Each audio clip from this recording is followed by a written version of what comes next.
Yeah. James, very warm welcome to Bournemouth. It's there on the screen in case you forget, so you can just have a look there. I don't know how many times I've said this, but congratulations on your film. Thank you very much. I think it's worth reminding people it got the Co-op Audience Award at Iris. What did that mean to you, getting, because it's the big public award, is where people literally vote in their thousands across the UK. What did that mean to you as filmmakers? Such an amazing feeling. Yeah. I mean, when we made this film, we just wanted as many people as possible to see it and love it. And so to know that people around the country watching it online resonated with the story, it really means a lot to us as well, just because it was a crowdfunded film. We raised 13 grand in a month, and sadly neither of us are we come from money, so we couldn't ask grandma to if we didn't reach the target to put some money in. So it was a really stressful time for us, so we're really just happy that people like the film, because it feels like we did justice to those people who supported us. And let's be honest, depending on which newspaper you read or which news outlets, whether it's radio, television, trans people, they're having an awful time at the moment. So I guess having the public confirm that your film is very special and resonated with them was like an added bonus. Yeah, absolutely. I mean, in the media, it's just relentless at the moment for trans people. So yeah, to know that not everyone, agrees with what maybe is on the headlines, it was a great feeling.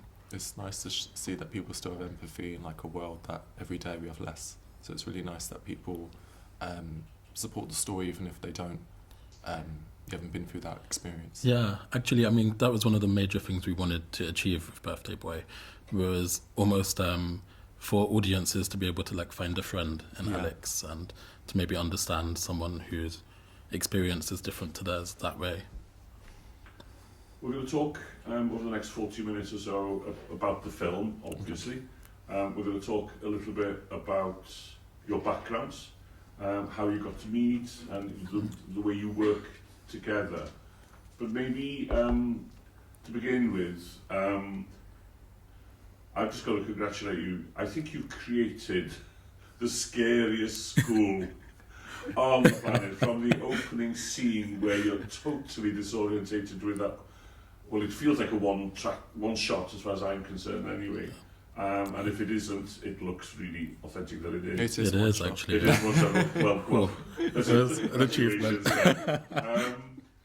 Do you want to take us through that opening 2 minutes or whatever it is? Because it is disorientating, and I think it does place you in the position of the main character. How did that come about? Was it in the script? Just talk us through it. Yeah, something you worked with Michael, our cinematographer, Michael Filacama, to achieve. Yeah, so the opening sequence in the script, that was a very, very short sequence, and it was it had dialogue in it. We were very lucky, just days before the shoots, that we had a really, really kind person who wanted to remain anonymous, but they gave us a bit of money towards the film, and so we put that on screen, and so we were able to get a Steadicam. In terms of that being the opening, that came about in the edit. I love that you can just remake the film in the edit. You kind of make the film 3 times, shoot the script, and then you do it on the day, and then in the edit. For me, I really liked that being in the beginning, just because this film to me is about Alex and his point of view. And thank you so much for saying that it's a very scary school, because we really wanted this film to be the point of view of Alex. So things can be heightened, things can be downplayed depending on how he felt about the day. It's really told throughout his memories. So I'm really glad that the girls affected you. You reminded me also, we have a shot at the beginning of him in the bed. Yeah. Which I've forgotten about, because for me it's just an instant scary. And even that slow-mo with the ribbons is just full of We just went like Ooh. hyper femininity, like, and I love like one take, so I always try and do something like that. So I was very happy when we got Steadicam, and we speed ramped it. We went up and down, and I was just very blessed to have so many great actors on board, like giving great performances. So that even though it took a long time to set up, they were delivering each time. Yeah. And that was just the best take. And like Leo was saying as well, in the edit and in post, like so much was done to it. Our composer, Saul Bregman, it was amazing working with him to get the right kind of scoring for that, because we wasn't sure how it should sound. We tried so many things and he was so patient with us. Different genres. And then Adam Shuttleworth, who did our sound design as well. It's just these little moments in that kind of silent, because there's no dialogue in that shot. It's a really nice merger of score and sound design. They kind of become one, which is really nice. I love when you have that in film. And yeah, Adam's fantastic as a Saw. They really bring so much emotion to the piece. And you know, I love being a director because like this is like one of the great jobs where you get to work with so many talented people. And so really it's all our film, and like I'm just really blessed to have so many great people work on this and make it to the level it is. No, I think you know, if people haven't seen it, you know, and they're expecting something like Grange Hill or St Trinian's, they're going to be disappointed because Grange Hill or St Trinian's it isn't. It's very beautiful school. You know, as filmmakers, we've seen school after school after school, whether it's American high school or whether it's a British school, but you have created something. Yeah, we really wanted it to be really British, like from the score to the instruments that are used to even just like, it's a very British story to me, but really it's universal in so many ways. But I agree, whenever you see schools, it's very Americanized. So we kind of want to do something different. We were lucky to find such a beautiful school as well. Actually really close to Leo's film school, the NFTS, and they did a good deal with us so that we could shoot there. So we had a whole really weekend to shoot all of the school scenes. And So that's in Beaconsfield, is it? Yeah, it's actually an all boys school. Yep. So we kind of flipped it, made an all girls school. So it's quite, and it's actually like a primary school. So when you look at it, because I love making people feel uncomfortable. So like in the bathroom scene, it's kind of a bit disturbing, even if nothing's there. Like if anything's happened, just because it's a bit Alice in Wonderland. Like the sinks are really tiny. Yeah. It makes them look really big, and throughout the school, it gives this kind of, you don't know what's. We did this. I played around with the shutter angle as well with my cinematographer. We kind of played around with like making people feel awkward, but not knowing why. And it really built the tension in that school. Yeah. Even in the classroom, like the seats and the desks are actually really small, but it's not something you necessarily notice, but it does have an impact, I think. Yeah. Well, I know some of the students here in Bournemouth have lost a location. You know, it's happened to all of us at different times. It might be useful to explain what was the secret of actually persuading a school to hand over the school for a whole weekend to make a film. How did you do that? I mean, I think fortunately, because that school is neighbours to the NFTS, it's literally like walking distance to it, and the head of school there is probably good friends with the head of school, John Woodall. Yeah, we were very lucky. Like, I can really empathise with like losing a location. Like this school was actually, we had a really, we travelled all around the UK trying to find a school. This project came. It came back in 2019. We spent like a year because very true, like schools are very hard to film in, and we had a school that we thought it was fantastic, looked beautiful. It was a bit South London, so it was a bit further away. It was absolutely Gorgeous, what we wanted, for the script, but they pulled out last minute. So it was really luck of the draw that we found the school right on our doorstep, and it just, you know, sometimes things like that happen, but usually it's for the best. Like we were very lucky because it was so close. We were able to film more than we thought we could, just because we'd have to spend all that time travelling. You could put the unit base right at the NFTS and it's like a 10-minute walk rather than 2 hours. Yeah.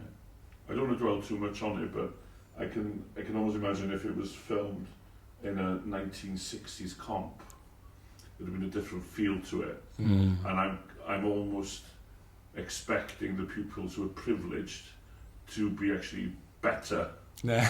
you know, and the disappointment when they're not. Moving on about the pupils, you've already mentioned the acting.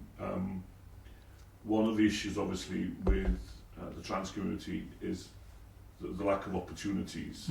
So there's this sense that, you know, we don't have enough trans actors who've got experience to be able to do the job. Do you want to take us through what your experience was like finding Alex, or somebody to play Alex? Because again, what a performance. Yeah, Sebastian is amazing, isn't he?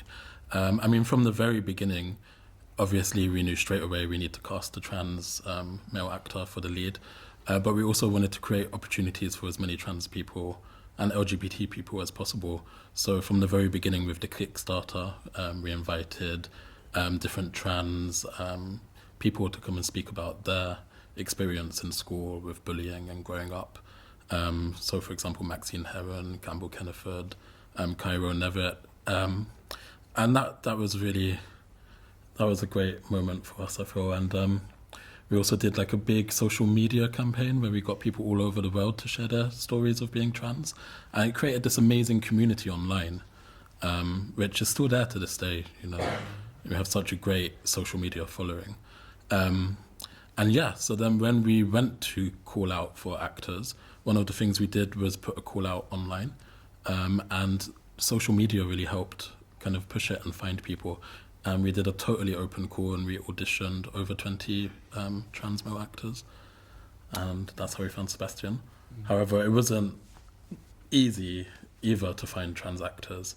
Yeah, like we went to lots of schools. Like, first of all, it means so much to us that people, before we even started the script stage in the early beginnings, it meant a lot to us that we had like Maxine Heron, Cairo Nevitt, actual trans people read the script and tell us their opinion. Like, for us, it was very important that this film, even though I'm not trans and neither is James is trans, we really wanted to make it as authentic as possible. So just to get their input in the script, and it was really, really nice to do that. And then, but again, like, the big struggle was for us trying to find a trans male actor, and we wouldn't have made this film without doing that. But yeah, like, when we went to these drama schools, a lot of the time the people working at the reception would straight away just say, we have no trans pupils here.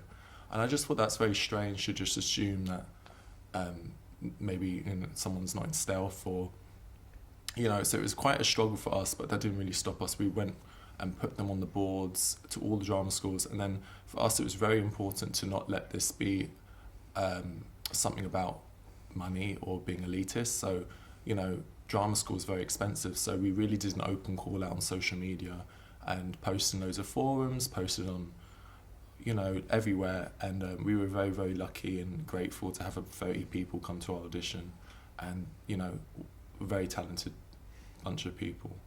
Did you have to be quite specific in age? Because obviously you could play younger and all of that, but if you are trans and you're transitioning, you're asking for somebody to transition, you're asking somebody to play a certain period in their transition. Was that an added kind of issue? I think we were quite open. Yeah, really. we were quite open with who the character was. So the script was still quite in early development as well, so we could have also worked around the actor ultimately. So yeah. As in, how much experience had Sebastian had? As in, was he, you know, had he done many films? What was his background? This was actually his first film. Very, very talented actor. He's definitely a rising star. Very excited for his career. He worked extremely hard. He was a joy on set, like, really one of the best actors I've ever worked with. A lot of the people in this film, it was their first film. Eloise, who plays Selma, who plays Eloise, this is her first film as well. So she did a great job as, like, the villain. She's the nicest girl in and the she's world. the nice. No, she's not. So she can switch it on. Yeah. If she ever said you fancy lunch, I'd say no. But yeah, it's been a great journey. I mean, it was a very I'm very honestly, like I said, like I'm very just grateful I had so many great people on board. Like it really, the film is great because of them. So great talent, great crew, great cast. You, Leo, you confirmed that James and you are not trans. I'm going to bring up something which I think is important for the students at the moment, because there's an awful lot of noise about, you know, you've got to be this to do this, and how dare you do this if you're that. And, you know, the echo chamber of doom, which is Twitter. You know, you step into that for this conversation and you'll be spat out, bruised and whatever. You, both of you, have created what I believe is to be a very authentic piece of work, and it is both educational, entertaining, it's the whole caboodle. Thank you. How did you feel? Did you feel at any point that, you know, you really shouldn't be touching it, that you should leave it to the arguments that we hear, that, you know, the trans community should make it themselves? Or as storytellers, were you confident that you had a way forward to present the story? I mean, for me, the initial story idea was inspired by someone close to me. And so I kind of wanted to do it for them, to give them some representation on screen. And I think it's a very valid point. But so we were aware of that from the very beginning, but we really did everything we could to like make sure that it was an authentic story.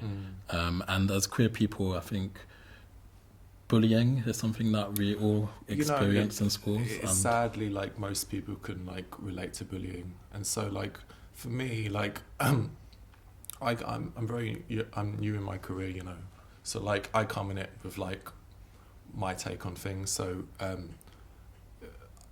maybe me, but when I look at most LGBT stories, it's normally focused on coming out, and it's normally focused, if you're trans, on their transition. And I personally don't like that, because I kind of feel it just kind of says that's all you've got to say.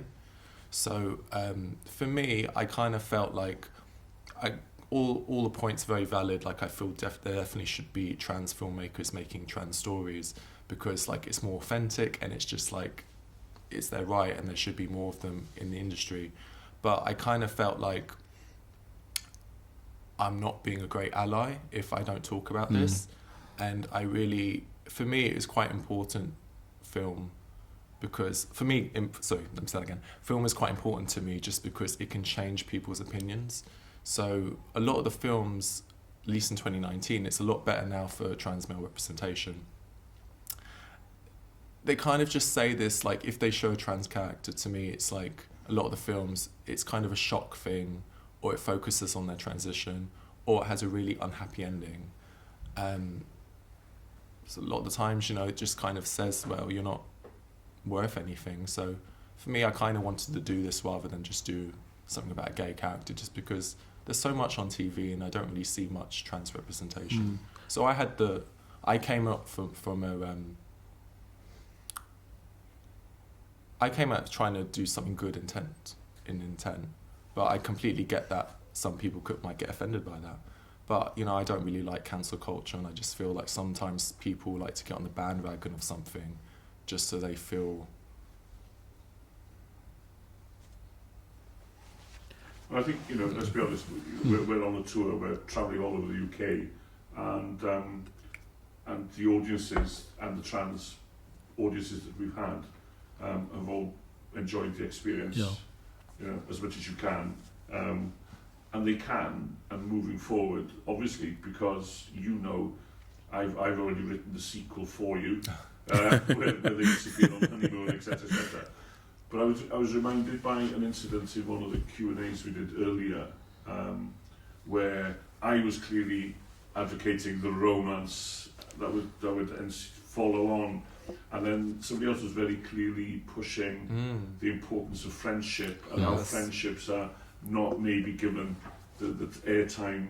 Leo, I think you mentioned something about the juxtaposition between, you know, what I kind of wanted and what the other person wanted. Do you want to take us through? Yeah. Because obviously, you know, as the people responsible for the film. Definitely, yeah. Sorry, go. For okay, yeah. So like for me, like I come at like before I did film, I was an artist, and I always felt like when I look at a piece of art, I don't want to know what the artist's intent was. I want to make up my own kind of. I want to get what I can get from that, you know. So with this, with the relationship between Alex and Henry, we kind of came to a joint conclusion that we kind of wanted to leave it ambiguous, because I definitely think friendship's underrated, and I think there should be more films about friendship.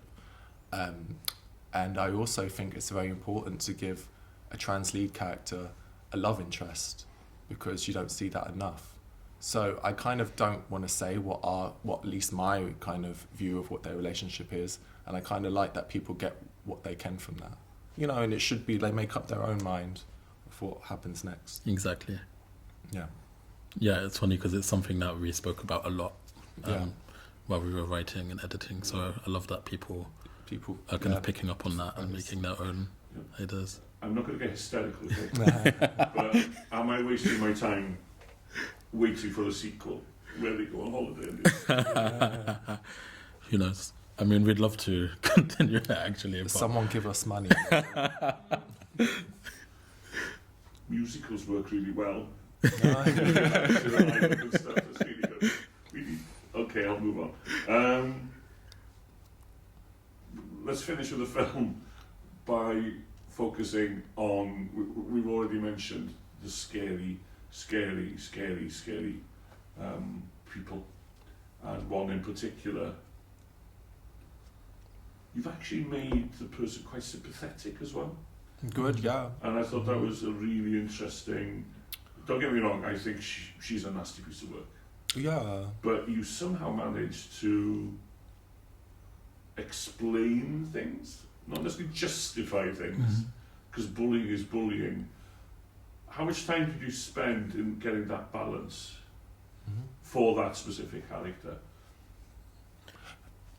I mean, I love that you say that, actually, because that's something that was, again, so important to us from the beginning when we were writing, because, you know, bullying and human nature is not just one dimension. I mean, everyone comes from a situation, ultimately. In the initial script, we had even more backstory for Eloise, and in the edit, we were able to kind of fine-tune that and put just enough to maybe to make her human, you know. But also credit to Selma, the actress, because she's just such an incredible actress. Exactly. Yeah. One of the funnest things to me as a director is just working with actors and just seeing them really go into the full character and just their background that they've created. And, you know, sometimes it's on the same level, like sometimes in the same kind of back knowledge that we have, or sometimes it's different, but I love to see what they do with it. So definitely Selma is a big part of that, making it a dimensional character for what the role that she did. But when it came to writing as well, and in the edit, we always love the villain. The villain is a great character. But I don't like two-dimensional villains. I just feel like there's a reason they've become like that, and I just think it's more interesting, and I just feel like, you know, it's good storytelling. Everyone should have kind of like at least some kind of dimension to them, even if they're like an essay. Like even on like on a set, I'll give like an I know some other directors do this as well.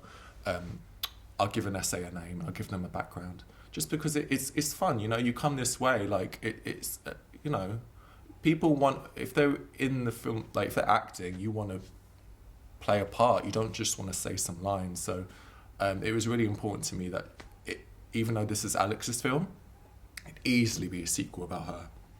You can kind of see some like ties there. But thank you for saying that. That means a lot to us as writers, that you felt that way.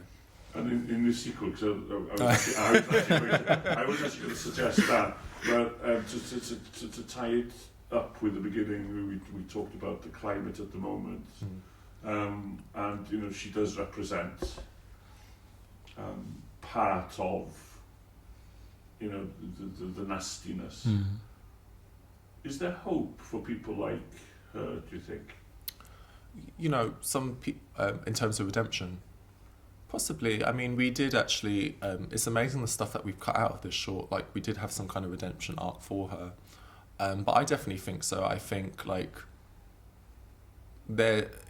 for me, like I get some kind of sympathy from her, and I understand why she's acting the way she is. So maybe in part 2. See, you know, she redeems herself. She becomes a nun. I don't know what she does, but she'll do something. Did you to almost say redeem herself. none, Reg? You know. Anyway, on that rather interesting proposition. Wow, yeah. You've alluded to coming in recently to film.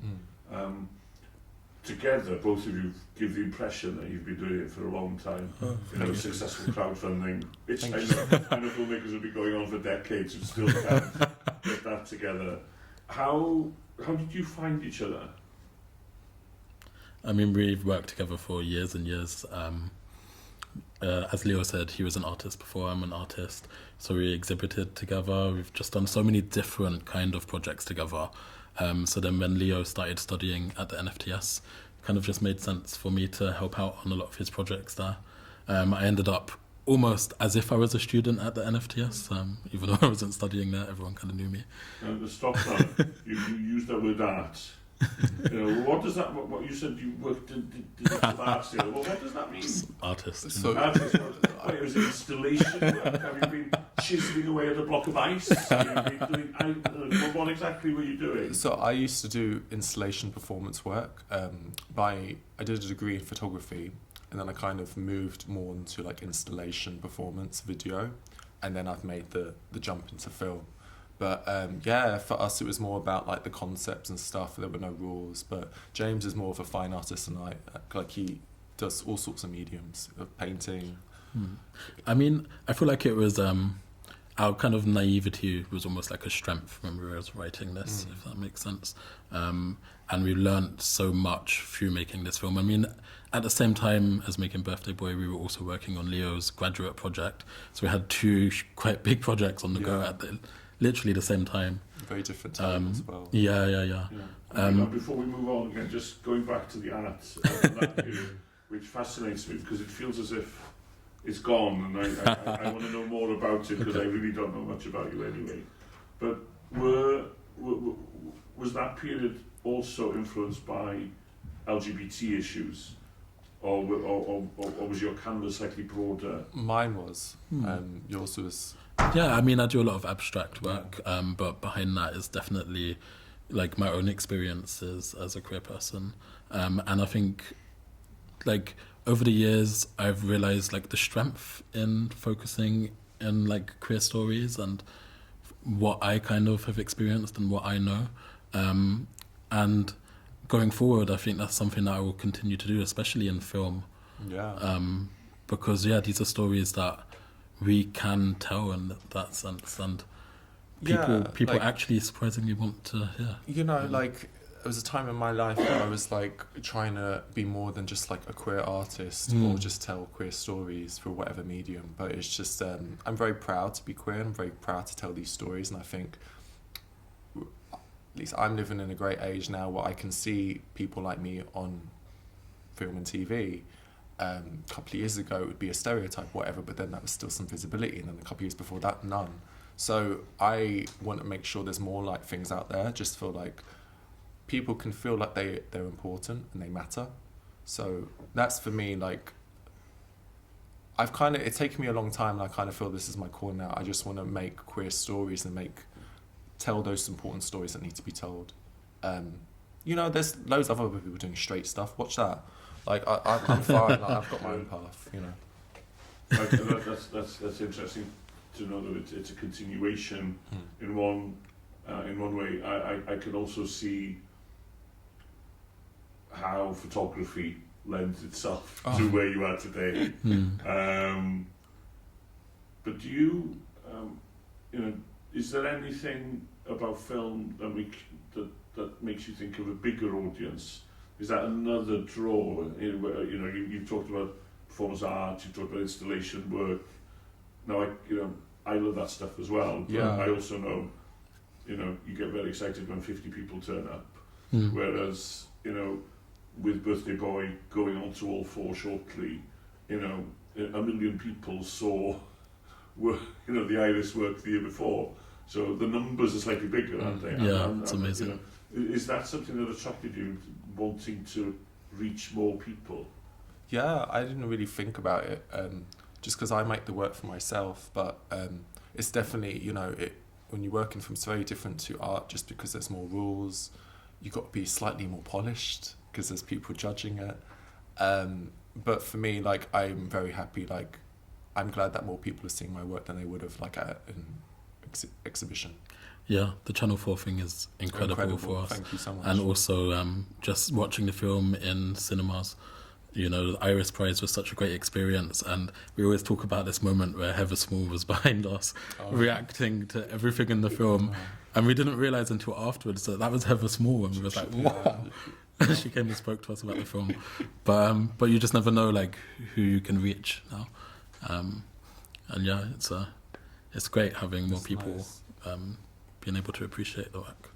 Do you think there's an inevitability, now that you're on this slightly bigger canvas, bigger audiences, that you want to get even bigger, that you want to reach more? Because obviously as artists, I can see the arena is reasonably well defined. You might get to Bear Alley or whatever it is, but with this, I'm trying to think, is your head kind of beginning to think of, a 6-part TV series? Definitely, for me, it's very important to have creative control, and I do know further on in my career I have less of that. So right now we're just, at least for me, I always feel that we're just doing what we want, and we've still got the same kind of intent of the important stories, but really we're directing what we want to do. But definitely I feel that might come into play. We'll have producers saying this is too sad.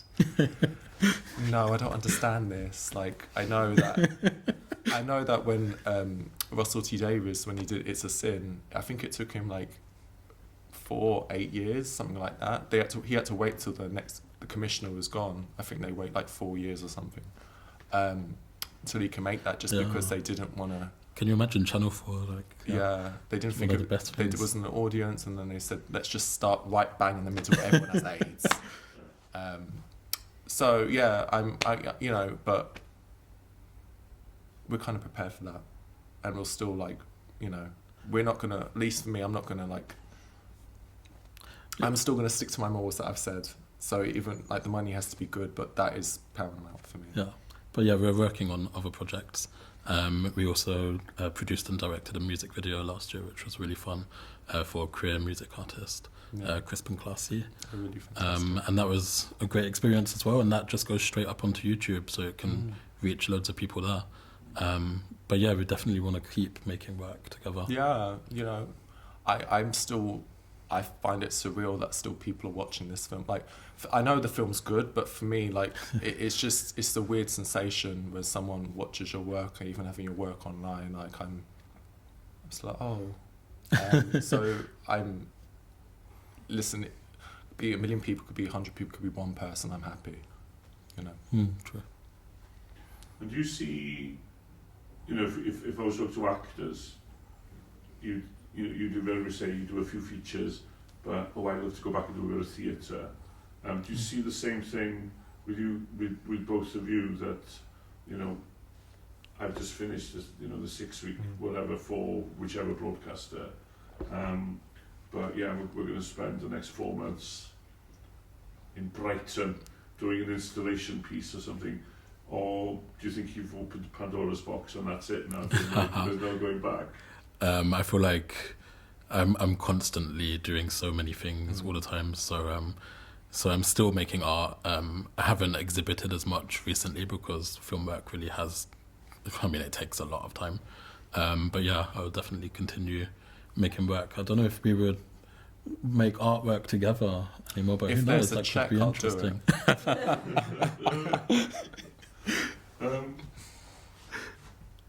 Are you we're coming to the end now, so we're going to Okay. kind of just open it up a little bit more about, you know, the world for LGBT people. Let's focus on the UK. Where do you think we are in the world of storytelling? I think, Leo, you mentioned a few times that, you know, 10 years, 15 years ago, you weren't seeing yourself. Now there are more opportunities. How far do you think we need to go? Because obviously, I'm assuming we're 10% of the population or whatever we are.